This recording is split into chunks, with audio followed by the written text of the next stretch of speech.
નમસ્કાર ખેડૂત મિત્રો, સૌ ખેડૂત મિત્રોને રામ રામ. આપણે યુટ્યુબ ચેનલ ખેતી પાક સુરક્ષામાં આપણું હાર્દિક સ્વાગત છે. અને આજે આપણે વાત કરવાની છે કે માઇક્રોરાઇઝા. અત્યારે દરેક માર્કેટની એક મગજમાં બધાને થઈ ગયું માઇક્રોરાઇઝા. પણ શું માઇક્રોરાઇઝા કઈ રીતે કામ આપે છે અને કયા કયા જાતના માઇક્રોરાઇઝા આવે છે એની વિસ્તૃત માહિતી આપણે લેવાની છે. આજે આપણી સાથે એગ્રીલેન્ડ કંપનીના માર્કેટ ડેવલપમેન્ટ ઓફિસર છે હેમંતભાઈ રાવળ, એ ઉપસ્થિત છે. તો એની પાસેથી આપણે માહિતી લઈએ કે ભાઈ એગ્રીલેન્ડ નું માઇક્રો ઝોન એક્સટી છે, એક્સ્ટ્રા પાવર, અને બીજા માઇક્રોરાઇઝા છે અધર કંપનીના, એમાં શું ડિફરન્સ આવે છે અને આ કઈ રીતે એપ્લિકેશન આને આપી શકાય, અને ઓલા બીજા કોઈ સાદા માઇક્રોરાઇઝા હોય કઈ રીતે એપ્લિકેશન આપી શકાય. તો હેમંતભાઈ રાવળ. ધન્યવાદ રમેશભાઈ. માઇક્રોરાઇઝા ની વાત કરીએ તો માઇક્રોરાઇઝા એક પ્રકારની ફૂગ છે જેનું આખું નામ છે, શોર્ટમાં એના વામ ફૂગ તરીકે પણ ઓળખાય છે. વામનું આખું નામ કહેવા જઈએ તો વેસિક્યુલર આર્બસ્ક્યુલર માઇક્રોરાઇઝા. હવે માઇક્રોરાઇઝા છે ને એ બે પ્રકારના આવે છે, એન્ડોમાઇક્રોરાઇઝા અને એક્ટોમાઇક્રોરાઇઝા. સારી જે માઇક્રોરાઇઝા છે એ એન્ડોમાઇક્રોરાઇઝા હોય છે, અને અત્યારે આપણે લોન્ચ કરેલું છે માઇક્રોઝોન એક્સટી કરીને, એટલે એક્સ્ટ્રા પાવર. એની અંદર એન્ડોમાઇક્રોરાઇઝા છે અને એની સાથે એક ફૂગ આપણે ઉમેરેલી છે, પિરિફોર્મોસ્પોરા ઇન્ડિકા. એટલે માઇક્રોરાઇઝાનું કામ તો આની અંદર તમને મળશે જ, પણ સાથે પિરિફોર્મોસ્પોરા ઇન્ડિકા ફૂગ જે છે એનું કામ પણ બહુ સારું છે. વિસ્તૃત માહિતી હું તમને આપીશ. માઇક્રોરાઇઝાનું કામ છે ને એ જમીનની અંદર તંતુમૂળનો વિકાસ કરાવે છે.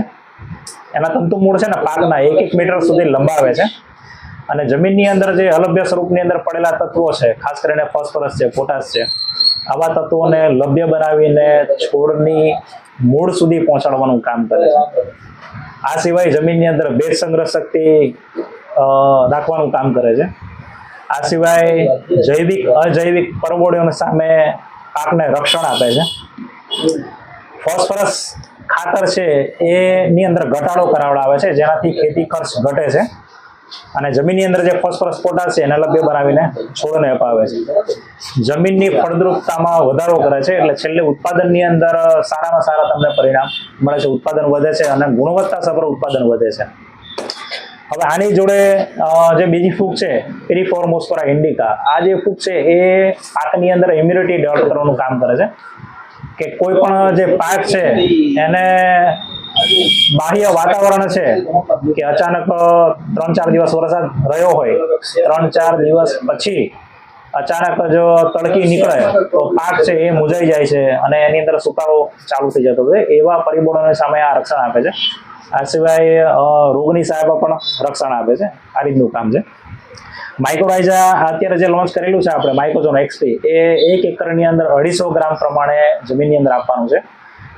પ્યોર વોટર સોલ્યુબલ છે. ડ્રીપની અંદર તમારે આપવું હોય તો પણ તમે આને આપી શકો છો, અથવા તો એરંડીના ખોળ જોડે મિક્સ કરીને આપી શકાય. રાસાયણિક ખાતરની જોડે મિક્સ કરીને આપવું હોય તો પણ તમે આને આપી શકો છો. રાસાયણિક ખાતરોનો ડોઝ ઘણો બધો ઘટાડી દેવાનો છે જો તમે માઇક્રોઝોન એક્સટી આપતા હોય તો. માઇક્રોઝોન એક્સપી છે એ 1 એકરની અંદર 250 ગ્રામ પ્રમાણે જમીનની અંદર આપવાનું છે. આને તમે ડ્રીપ દ્વારા પણ આપી શકો છો, અથવા રેડ પાણી પીવડાવતા હોય તો પણ તમે આપી શકો છો. આ સિવાય રાસાયણિક ખાતર સાથે મિશ્રણ કરીને તમારે આપવું હોય માઇક્રોઝોન એક્સપી તો પણ તમે આપી શકો છો. આ સિવાય એરંડીનો ખોળ છે, સેન્દ્રીય ખાતર છે, એની સાથે ભેળવીને તમારે આપી શકાય છે. કઈ ના હોય તો રેતી, માટી અથવા વેકરો એની સાથે મિક્સ કરીને પણ તમે 1 એકરની અંદર માઇક્રોઝોન એક્સપી આપી શકો છો. માઇક્રોઝોન એક્સપી છે એ પ્યોર વોટર સોલ્યુબલ છે. હવે હું તમને આમાં બતાવીશ. જો ખેડૂત મિત્રો, સાહેબ જે છે એ 1 ચમચી માઇક્રોઝોન એક્સપી નું મટીરિયલ ગ્લાસમાં નાખી રહ્યા છે. જો આ ગ્લાસમાં નાખતાની સાથે જ ઓગળવાનું શરૂ થઈ જાય છે, અને 1 થી 1.5 મિનિટ કે વિધિન 2 મિનિટમાં તમામ એના જે સ્પોર છે એ પાણીમાં ભળી જાય છે. કોઈ જાતનું કાંઈ મટીરિયલ વેસ્ટેજ પડ્યું રહેતું નથી. જો આ ઉપરથી ઓગળતું સહેજ તળિયે પગે ત્યાં સંપૂર્ણ ઓગળી જાય છે. અને જો તમે આને સમસીથી હલાવી નાખો તો 100% આપણે ઓગળેલું દેખાઈ જ જાય અને કોઈ જાતનું કાંઈ મટીરિયલ નીચે તળિયે રહેતું જ નથી. 100% ઓગળી જાય છે. સંપૂર્ણ પાણીમાં દ્રાવ્ય હોવાથી ડ્રીપની અંદર ડ્રીપ શોક થતી નથી. ખૂબ સરસ હેમંતભાઈ, આપણે વિસ્તૃત માહિતી આપી. તમે જોયું એકદમ દ્રાવ્ય એટલે એકદમ દ્રાવ્ય.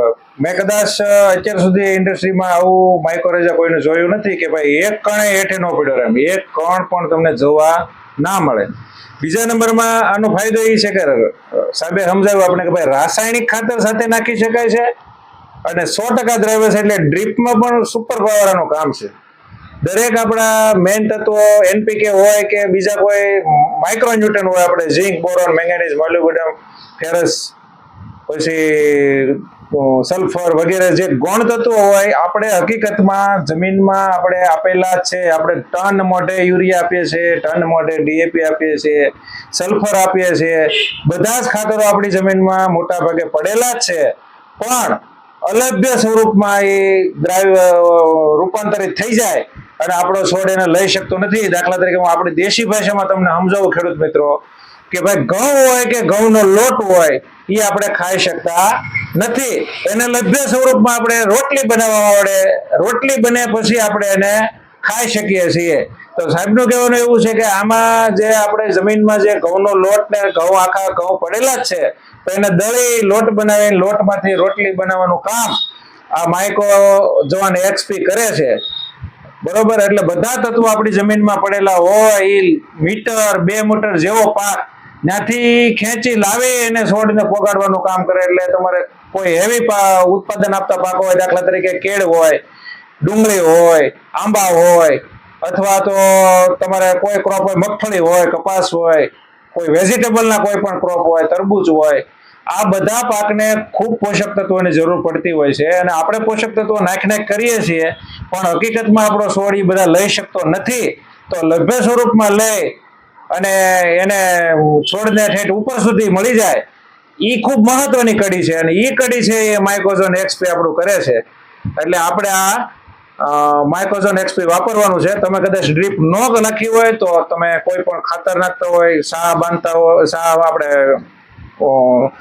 ખેતરના પાળા બાંધવાનું કામ કરતા હોય કપાસનું, અથવા તો મગફળીમાં બીજી વાર તમે ખાતર આપતા હોય, પહેલી વાર આપતા હોય, પાયામાં આપતા હોય, બધા જ ખાતરમાં તમે નાખી શકો છો અને એકવાર નાખો તો લાંબો સમય સુધી આ ધીરે ધીરે કામ પણ આપે છે.